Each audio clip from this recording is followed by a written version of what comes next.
Hello guys and girls, it's Hydra here, and in today's video, at the request of a user, I'm going to be doing a conversation with you about how Inquisitor Martyr feels compared to other ARPGs. So what the core differences are in terms of how it feels to the player. And I'm hoping this will kill two birds with one stone, because there's quite a few people that say this doesn't feel like an ARPG. And I'm going to tell you why, in my opinion, it feels much better.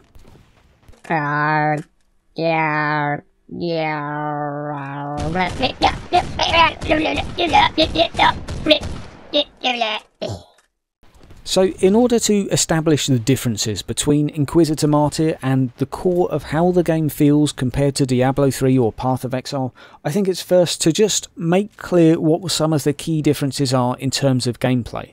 So what you'll notice within Diablo 3 and Path of Exile, for example, is that playing the game literally rewards you for playing it quickly, killing enemies quickly, rushing between packs, rushing into combat and dodging the occasional attack. That is really the core gameplay of the typical ARPG. It is get faster, get better, get stronger, get more powerful, and dodge the occasional attack. So your main emphasis within these games is how can I do more damage more quickly?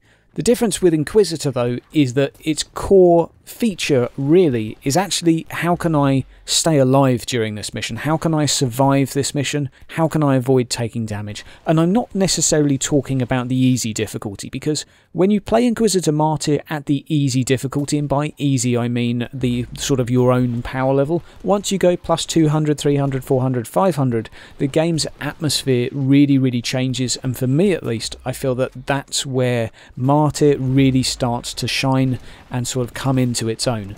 So the trouble is with this conversation is one person's slow and boring is another person's suspenseful and strategic. Those words can literally be exchanged here, and I would say to begin with that Martyr and the developers of Martyr Neocore have said right from the beginning of the game they do not want this to be like Diablo. They have never said this game is supposed to be like another ARPG. They want their own direction on this, and at every corner, every interview they've said they want to take a more strategic approach. Now what I'm going to do is show you a little bit of footage just to highlight the differences in terms of how this game feels, and really try and sort of get you into the mindset of how it feels to play.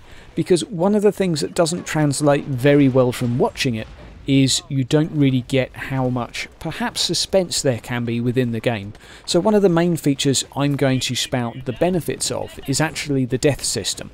You have 3 deaths, and granted that if you get resurrected or revived by a teammate it doesn't take up one of your respawns, but that within a difficult setting, a setting where you can die in literally 2 hits from an enemy's autogun, is really quite tense. You won't see this while someone's playing, you'll just see them dodging and darting around, but they're actually gripping the controller, they're gripping the mouse a little bit harder thinking, geez, I don't want to die. Normally you fuck up a few times to begin with, you get left with 1 death, and then you get really stressed. And that's when, for me, I really enjoy the content, because I'm doing that mission thinking, crap, I don't want to get hit, I don't want to die, this is really stressful. And as well as that, if you play in a team, I really feel like this game sort of comes into its own here. And what I would say it feels like, especially when you're playing with a group, it feels like playing a hard dungeon within an MMO. And let me explain my reasoning for that. Because it requires some communication, basic communication as to where enemies are, who's under attack. If you've pulled another mob by accident, you're going to need to tell people, because in a hard difficulty you won't be able to kill a pack of 4 or 5 mobs on your own very easily. You may need to call retreats, you may need to exchange information as to who's got their armor ability ready, if you can drop a turret or drop some clones. The communication level that's actually required to try and pull off the most difficult content within the game at the moment, which is about plus 500 difficulty, it's quite intense. And for me anyway, it really takes me back to the days of when I used to love playing hard mode dungeons within MMOs, because it really encouraged players to not only look after themselves, because if they died the group would wipe and hey, everyone's going to point the finger at you and that sucks. It's got that sort of feeling of, oh man, I really want to succeed, I really want to complete this. as well as that sort of exchange of information between players that I think is really helpful for the game, especially in terms of building communities. And I wouldn't be surprised if this is one of the ARPGs that actually you see players coming into voice chat more often. And I might even go as far as saying to the developers, eventually when they have a party system, they need an in-game chat, in my view, because voice comms in strategic games are far more important. Now, this sort of leads me neatly to my next point, where I feel that if you don't like this type of game, fine.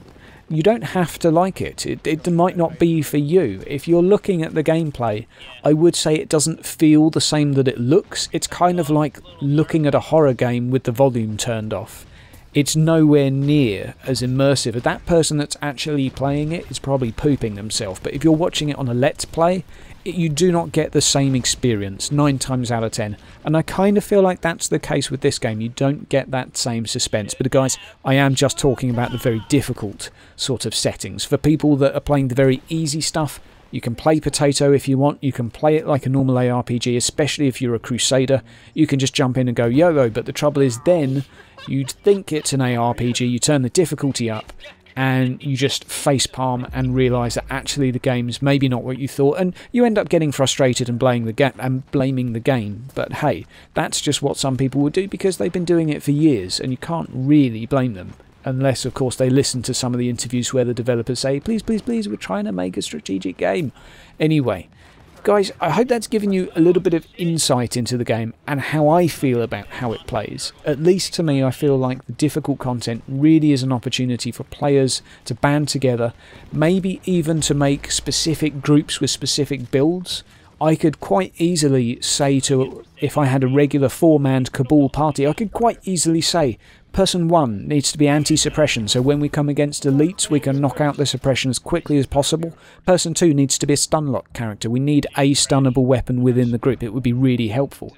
Person 3 we can maybe have just someone that has enough AoE damage to cope. You could quite easily make a group that works around this. You could have a group that works around applying lots of slows or damage reduction to enemies, and you could end up reducing their damage by a fairly significant chunk. Something else I'm going to throw in here though is that a lot of the strategic elements are probably still missing. We know that boss fights aren't in yet. Elites don't have any of their abilities, their random mutations they're going to be getting, so a lot of the combat complexity is maybe still missing, and that's something really to factor in. That the actual, I think Arch Warhammer made a very good point that killing a Dreadnought, especially on easy mode, is just literally holding your mouse on them and clicking. And I would argue that's because you're playing it on easy. Of course it's really easy. If you play it on hard and you stand and you try and exchange fire with the Dreadnought, you will die every time. Quite literally, without exception, you will die if the game is hard enough. You will need to use cover, you will need to use actives, you will need to dodge, duck, dip, dive and dodge.